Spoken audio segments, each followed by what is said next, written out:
Hello friends, எல்லாருக்கும் வணக்கம். இந்த வீடியோ என்னென்னு பார்த்தீங்கன்னா, துபாயில் இருக்க இது துபாய் ஃப்ரேமு. துபாயில் வந்து நிறைய டூரிஸ்ட் பிளேசஸ் வந்து இருக்குது. துபாயே டூரிஸ்ட் பிளேசஸ் தான். இதில் வந்து துபாய் ஃப்ரேம் இதுவும் வந்து முக்கியமான ஒன்று. இது வந்து மொத்தம் பார்த்திங்கன்னா 48 ஃப்ளோர்ஸ் இருக்குது. 48 ஃப்ளோர்ஸில் வந்து ஷாப்பிங் இருக்குது. கீழே வந்து அந்த துபாய் ஃப்ரேமுக்கு வந்துட்டு போகிறவங்க ஞாபகார்த்தமாக வாங்கிட்டு போகிறதுக்காக கீழெல்லாம் வந்து ஷாப்பிங் இருக்குது. அப்புறம் வந்து ஃபோட்டோஸ் எடுப்பாங்க. ஃபோட்டோஸ் எடுத்து அவங்களே வந்து ஒரு ஃப்ரேம் மாதிரி வச்சுருக்காங்க, ஃப்ரேம் போட்டு தருவாங்க. அப்புறம் வந்து இது பார்த்திங்கன்னா, இது என்ட்ரன்ஸு ஃபுல்லாகவே வந்து எவ்வளோ ட்ரேஸ் வந்து வளர்த்து வச்சுருக்காங்க. ஃபுல்லாகவே இன்னும் நியர்பை பார்க்கும்போது இந்த வீடியோ எண்டு முடிய போகும்போது பார்த்தா ஃபுல்லாக வந்து வேப்ப மரம் தான் ஃபுல்லாக வச்சுருக்காங்க. நம்ம ஊர்லெலாம் பார்த்தோன்னா நம்ம இந்த ஹைவேஸ் ஃபோர்வேஸ்லலாம் ஃபுல்லாக இப்போ நிறைய ட்ரீஸ் வச்சு நிறையா இருக்குது. ஆனால் இன்னும் கிராமங்கள் சைட்லலாம் போய் பார்க்கும்போது நம்ம ஊரில் வந்து மரத்தையெல்லாம் வெட்டிக்கிட்டே வராங்க. ஏன் வெட்டுறாங்கன்னு தெரியல. ஆனால் வந்து எல்லா மரமும் வந்து வெட்டிகிட்டு வராங்க. ஆனால் இங்கே பார்த்தா இந்த பாலைவனத்தில் வந்து இந்த வேப்ப மரம் வருமானு தெரியல. ஆனால் அழகாக வளர்ந்துருந்தது. ஃபுல்லாக துபாய் ஃபுல்லாக வந்து நிறைய பிளேசஸில் வந்து இந்த வேப்ப மரத்தை வந்து பார்க்க முடிஞ்சுது. இதான் வந்து துபாய் ஃப்ரேமோட என்ட்ரன்ஸு. ஃபுல்லாகவே ரெஸ்ட் ரூமு அது எல்லாமே இங்கே அவைலபிள் இருக்குது. இதான் போகிற வழி பாருங்கள். நம்ம ஊர்லெலாம் இந்த மரம் இருக்குல்ல, இந்த ஆரஞ்சு கலர், நம்ம சின்ன பிள்ளையில விளையாடுவோம் இதோட பூ வச்சிடலாம். ஸோ அந்த மரம் தான் அது. நாங்கள் வந்து ஒரு 12 மணிக்கு உச்சி வெயிலில் போனோம். ஸோ அதனால் நல்ல சரியான வெயில். அப்புறம் உள்ளே போயிட்டோம். இந்த இடத்துக்கிட்ட வந்து நிறைய இந்த குருவி, சின்ன சின்ன குருவிகள்லாம் அது இடுக்கில் உட்காந்து கத்திகிட்டு இருந்துச்சு. அதான் ஜூம் பண்ணி எடுப்போன்னு பார்த்தா அது அவ்வளோவா விழலை, ரொம்ப சின்னதாக இருந்தது. அப்புறம் பார்த்திங்கன்னா, இந்த இடத்துல தான் வந்து ஃபோட்டோ எடுப்பாங்க. ஃபோட்டோ எடுத்துகிட்டு நம்ம துபாய் ஃப்ரேம் மேலெலாம் போய் சுற்றிட்டு வந்தோடனே கொடுப்பாங்க. அப்புறம் வந்து உள்ளே போனோன்னே முதலாக 1970களில் வந்து துபாய் எப்படி இருந்தது, அதோட என்ன தொழில் பண்ணிகிட்ருந்தாங்க, அதெல்லாம் வந்து ஃபோட்டோஸ் போட்டிருப்பாங்க. அந்த மாதிரி படங்கள்லாம் வந்து நமக்கு அதில் வந்து மூவ் ஆகிட்டே இருக்கும், ஒரு மூவி பார்க்குற மாதிரி. இதெல்லாம் வந்து அவங்க யூஸ் பண்ண திங்ஸ். ஓல்டு துபாய், முன்னாடி பழைய துபாயில் இருக்கும்போது மக்கள் வந்து ஏழ்மையாக இருக்கும்போது அவங்களாம் வந்து என்ன யூஸ் பண்ணாங்க, அந்த திங்ஸ் எல்லாம் அப்படியே வந்து பத்திரப்படுத்தி வச்சுருந்தாங்க. அதே மாதிரி செட்டப் பாருங்கள் மேலேலாம். அப்புறம் பார்த்தோன்னா இது ஃபுல்லாகவே வந்து ஒரு மியூசியம் மாதிரின்னு சொல்லலாம். அவங்களோட பொருள் எல்லாமே பாதுகாத்து இந்த முதல் மாடியிலையும், இது எத்தனாவது மாடின்னு ஞாபகம் இல்லை எனக்கு, வச்சுருந்தாங்க. அதுக்கப்புறம் பார்த்திங்கன்னா மேலே தான் லாஸ்ட்டு ஃப்ளோர் 48 ஃப்ளோர். இதுக்கப்புறம் இது முடிச்சுட்டு 48 ஃப்ளோர் போவோம். பார்த்துக்கிட்டே வாங்க.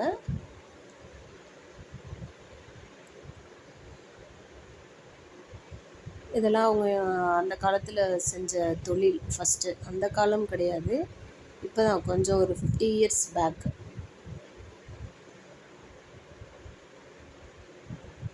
நல்லா பார்க்கவே செமையாக இருந்தது. எல்லோரும் முடிஞ்சால் போய் பார்த்துட்டு வரக்கூடிய இடம். ஏன்னா எந்த வளமும் இல்லாத ஒரு நாட்டை வந்து எந்த அளவுக்கு வந்து மாற்றி வச்சுருக்காங்க. பட் அவங்க கையில் வந்து நம்ம கண்ட்ரி மாதிரி எல்லா வளமும் இருக்க மாதிரி கண்ட்ரியாக இருந்தால் எப்படி மாற்றிருப்பாங்கன்னு ஒரு நிமிஷம் அங்கே நின்று யோசித்து பார்க்கும்போதே தெரிஞ்சுது. அந்த நாட்டில் வந்து எல்லா கண்ட்ரியோட மக்களையுமே வந்து பார்க்க முடிஞ்சுது. ஹை லெவலில் இருக்கவங்களும் எல்லா கண்ட்ரிலேயும் இருக்காங்க. மிட் லெவலில் வேலை பார்க்குறவங்க எல்லாருமே வந்து எல்லா கண்ட்ரிலேயுமே வந்து சாதாரணமாக வேலை பார்க்குறாங்க. ஈஸியாக எல்லாருக்கிட்டையும் நல்லா பழகுனாங்க.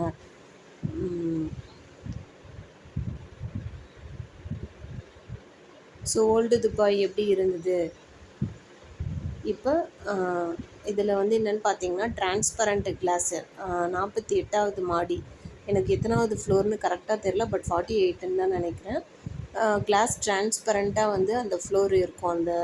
அங்கே வந்து கீழே பார்த்தா நம்ம வந்த வழி அப்படியே தெரியும். அந்த ஃப்ரேமோட அடியில் உள்ள பேஸ் வந்து தெரியுது பாருங்கள். அதான் இதில் வந்து ஜம்ப் பண்ணக்கூடாது, ரன் பண்ணக்கூடாது அந்த மாதிரிலாம் சொல்லிட்டு இருந்தாங்க. ஸோ எல்லோரும் இதில் ஒரு செகண்ட் வந்து பார்த்துட்டு எல்லோரும் அப்படியே வாக் பண்ணிவிட்டு போயிட்டுருந்தாங்க. என் பசங்களாம் விளையாடிட்டு இருந்தாங்க அதில். அதுக்கப்புறம் பார்த்திங்கன்னா இந்த துபாய் ஃப்ரேம்லேருந்து பார்த்தோன்னா அந்த புர்ஜ் கலிஃபா லாஸ்ட் 2 டேஸ் முன்னாடி நான் போஸ்ட் பண்ணியிருப்பேன். அந்த புர்ஜ் கலிஃபாவோட வீடியோ பார்த்துருப்பீங்க. மேலேருந்து கீழே பார்க்கும்போது தெரியுதுல்ல, அது வந்து எர்த்து, மார்ஸு, மூனு இதான்னு நினைக்கிறேன். நைட் வியூவில் பார்க்கும்போது லைட்டெல்லாம் போட்டு செமையாக இருக்கும்னு நினைக்கிறேன். இந்த துபாய் ஃப்ரேம்லேருந்து பார்த்தா அந்த புர்ஜ் கலிஃபா வந்து நல்லா தெரியும். ஸோ அந்த வியூவையும் பார்க்கலாம், டோட்டல் துபாயோட வியூவையும் வந்து பார்க்கலாம். செமையாக இருந்தது. அப்புறம் பார்த்திங்கன்னா மேலேருந்து நம்ம கீழே பார்க்குறது தான் இதெல்லாம். ஸோ அந்த நாட்டு மன்னருடைய படம்லாம் வரைஞ்சிருக்காங்க. ஸோ நிறைய மேலேருந்து பார்க்கும்போது கீழெல்லாம் நிறைய என்னென்னமோ டெக்கரேட் பண்ணியிருந்தாங்க. மோஸ்ட்லி நான் வந்து வீடியோஸ் எடுக்கல. ஏன்னா என்னோடய 3வது பாப்பா வந்து அங்கேயும் இங்கேயும் ஓடிட்டு இருந்ததுனால நான் வந்து ஸோ அவங்கள தான் பார்த்துக்க முடிஞ்சது. இதெல்லாம் வந்து என்னோடய பசங்க, மூத்த பசங்க 2 பேரும் எடுத்த வீடியோ தான் இதெல்லாம்.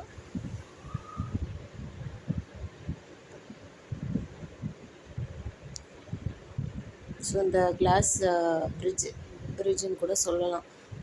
இந்த இதில் தான் என் பசங்க மெதுவாக நடந்து போயிட்டு வந்துட்டு இருந்தாங்க.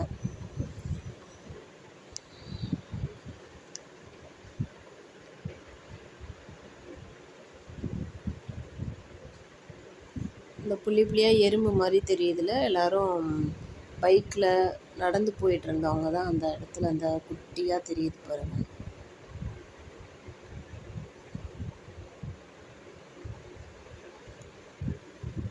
இந்த ரோட்டில் வந்து காரெல்லாம் போயிட்டுருக்கு. ஸோ அதான் நான் போட்டிருப்பேன். இங்கே வந்து காரெல்லாம் பார்த்திங்கன்னா மினிமம் வந்து 100 கிலோமீட்டர் ஸ்பீடில் தான் போகணும் அப்படின்னு அவங்க கார்லாம் ஓட்டிட்டு வந்த டிரைவர் சொன்னாங்க. அதை விட கம்மியாக போனால் ஃபைன் போடுவாங்களாம்.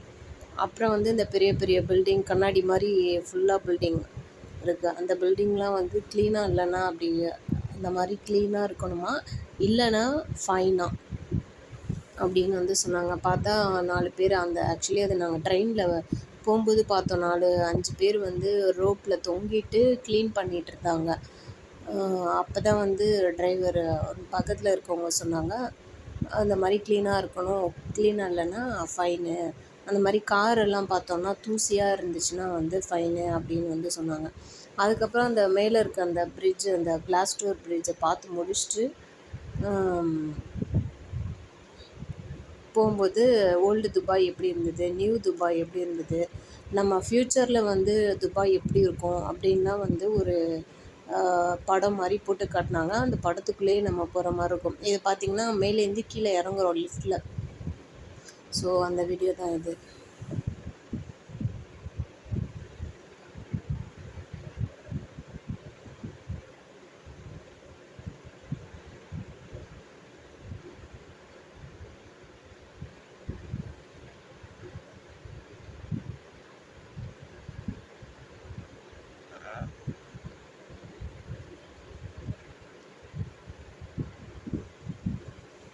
துபாய் ஃப்ரேமாக இருக்கட்டும், நேற்று 2 டேஸ் முன்னாடி பார்த்த புர்ஜ் கலிஃபா வீடியோவாக இருக்கட்டும், ஒவ்வொரு இடத்துலையும் வந்து அங்கே ஒர்க் பண்ண பீப்புள் வந்து நல்லா ஆர்கனைஸ் பண்ணாங்க. இப்போ நம்ம லிஃப்ட்லேருந்து இறங்கி முடிச்சுட்டு அடுத்த ஒரு ரூம் மாதிரி இருக்கும், அங்கே 2 பேர் இருந்தாங்க. ஸோ அவங்க அழகாக ஆர்கனைஸ் பண்ணி உள்ளே கூட்டிகிட்டு போயிட்டு அங்கே வந்து என்ன இருக்குது இது ஃபுல்லாக பார்த்திங்கன்னா வீடியோ தான். அந்த வீடியோக்குள்ளேயே நம்ம போகிற மாதிரி இருக்கும். ஓல்டு துபாய், நியூ துபாய், ஃப்யூச்சரில் வந்து துபாய் எப்படி இருக்கும் அப்படின்ற வீடியோஸ் எல்லாம் இதில் வந்து போட்டு காட்டினாங்க. ஸோ பாருங்கள், இந்த வீடியோ ஃபுல்லாக பாருங்கள். மீண்டும் அடுத்த பதிவில் சந்திப்போம். அதுவும் வந்து இன்னும் ஒரு 2-3 துபாய் வீடியோஸ் இருக்குது, உங்களுக்காக நான் அப்லோட் பண்ணுறேன். இந்த மண்மனம் சேனலுக்கு தொடர்ந்து சப்போர்ட் பண்ணுங்கள். மீண்டும் அடுத்த பதிவில் சந்திப்போம். இந்த வீடியோ வந்து இன்னும் ஒரு 8 மினிட்ஸ் to 9 மினிட்ஸ் இருக்குது. ஃபுல்லாக பாருங்கள். நன்றி, வணக்கம்.